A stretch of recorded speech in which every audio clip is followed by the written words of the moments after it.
Matapos na ang lahat ng ito, magkasama-sama tayo. Didiretsuhin din kita, Congressman. Hindi pinagbibili ang lupa ng aking kapatid. Alam mo yan. At hindi ako magtatrabaho sa'yo. Bakit naman? Nagtanong din ako tungkol sa'yo. At nalaman kong hindi magandang pamamalakad mo rito. Matalas ang dila mo, Villamar. Mag-isip-isip ka. Baka ikaw ang masugatan ng talim niyan.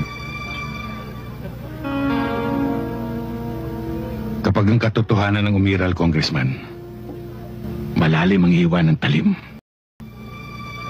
Walang iniwan sa katotohanan hindi atake sa puso ang kinamatay ng aking kapatid.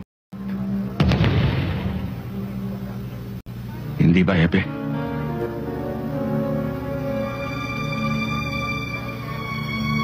Mukhang may ibig kang tukuhin. Nalimutan mo yata. Nasa loob ka ng pamamahay ko para makapagsalita ka sa akin ng ganyan. Hindi porket napangasan mo mga tauhan ko, pwede mo na ako hakbangan.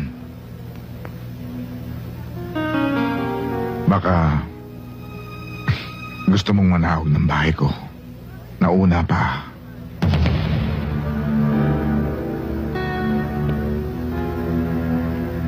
Sabihin mo na ang gusto mong sabihin, Congressman. Pero gusto kong malaman mo. Huwag ka na muna magpaikot.